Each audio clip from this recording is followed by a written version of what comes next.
السلام علیکم ورحمۃ اللہ وبرکاتہ۔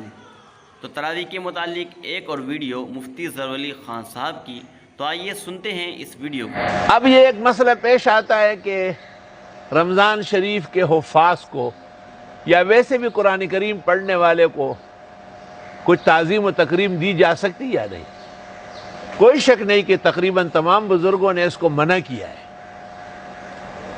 لیکن عجیب بات ہے کہ ان بزرگوں میں سے ایک نے بھی اصح فی الباب حدیث کا ذکر نہیں کیا جس میں پیغمبر نے ابو سعید خدری کو اجازت دی اور فرمایا کہ بہترین اجرت وہ ہے جو تمہیں قرآن پر ملے۔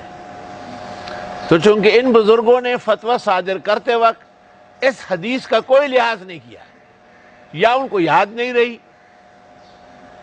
یا خیال نہیں ہوا، اس لیے ان فتاویٰ سے ہم معذرت کرتے ہیں، اور ہم سمجھتے ہیں کہ اس زمانے میں طالب علموں سے قرآن پڑھوانا اور کچھ نہ دینا یا نہ کھلانا پلانا بجائے فائدے کے نقصان کا باعث ہے۔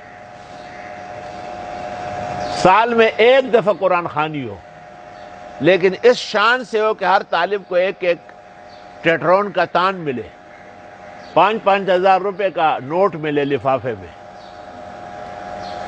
اور پستے و بادام اور اصل دودھ کا شربت روح افزا کے ساتھ۔ یہ تعظیم قرآن ہے اور بہترین تکریم اور تعظیم ہے۔ یہ اس کو نہیں سمجھتے میرا تفرد، بتو تفرد سمجھ تو لے کم عقل آدمی۔ اصح فی الباب حدیث بخاری میں 22 جگہ یہ حدیث ہے، تو جو حدیث پر عمل کرتا ہے وہ متفرد ہے، اور جو خالی فتاوائے بزرگان جو ہے نا اس کو گماتے پھراتے ہیں وہ متفرد نہیں، وہ تو منحرف ہے۔ وہ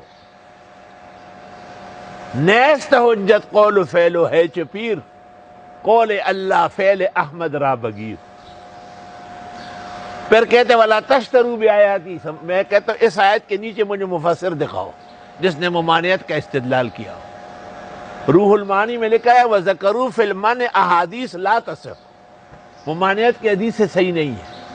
وَقَدْ صَحَّتِ الْأَخْبَارُ وَتَضَافَرَتْ أَقْوَالُ الْعُلَمَاءِ عَلَى جَوَازِ ذَلِكَ، احادیث صحیح اور علماء دین کے ہر زمانے میں اتفاق ہے کہ قرآن کریم کی تعظیم اور تکریم اور تعلیم پر یا پڑھنے پڑھانے پر کوئی لینا دینا صرف ثواب نہیں، بہت زیادہ اجر کا باعث۔ تو یہ ایسے مسائل ہے کہ جن کی طرف ہمارے بھائی لوگوں نے توجہ کم کی ہے۔ اب بس وہ جی وہاں سے فتویٰ نکلا ہے، وہاں سے فتویٰ نکلا ہے۔ اب فتوے کیا ہے؟ اب فتووں کا جائزہ لوں گا تو آپ خفا ہو جائیں گے۔ کہتے ہیں جو پڑھ رہا ہے نا اس کو نہ دے، جو پیچھے سن رہا ہے اس کو دے۔ سن تو امام صاحب رہا ہے نا۔ ہمارے مولانا رضا الحق صاحب افریقہ کے فقیہ اور مفتی اعظم ہیں، انہوں نے کہا ویڈیر خی ویلی ددیدہ سے حکم دولے علم نکولو، کہتے ہیں وہ اس کو نہ دے جو محی الدین پڑھ رہا ہے، بہترین پوری دنیا کے اونچے قراء میں سے ایک ہے۔ اللہ پاک ہمیشہ محفوظ و معمون رکھے، اور اللہ تعالیٰ ان کو گھروں میں جا کے ٹیوشن پڑھانے سے منع فرمائے۔ مجھے ایک ساتھی نے کہا کہ آپ جب جوش میں آتے ہیں تو قاری صاحب کے فضائل بیان کرتے ہیں، اس دن اس کے 2 سیٹوں کے ہاں اور ٹیوشن لگ جاتے ہیں۔ میں نے کہا اچھا آپ ساتھ یہ کہوں گا۔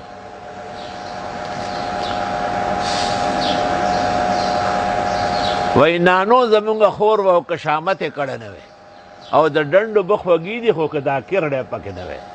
کہتا نانو ہماری بہن تھی، کاچ گناہ نہ کرتی، اور تالاب کا رکا ہوا پانی شیرین ہے لیکن کیڑے بہت ہوتے ہیں۔ نانو زمونگا خور وہ کشامت کڑے نوے اور دا ڈنڈ بخ وگیدی خو کدا کرڑے پکے نوے۔ تو قاری محی الدین صاحب ہماری مسجد اور ادارے کی ضرورت بھی ہے اور زینت بھی ہے۔ اللہ تعالیٰ ادارے کو ایسا ساکھ دے کہ ان کی تمام ضروریات کی کفالت کرے، اور انہیں اور ان کے بیٹوں کو کہیں بھی ٹیوشن پڑھانے کی ضرورت نہ ہو، اور لوگوں کو چاہے کہ ٹیوشن نہ پڑھائے ایسے حافظ قرآن بہترین انسان سے، ویسے ان کی تکریم و تعظیم میں ان کے ماہواری اور ماہنامے لگا لے۔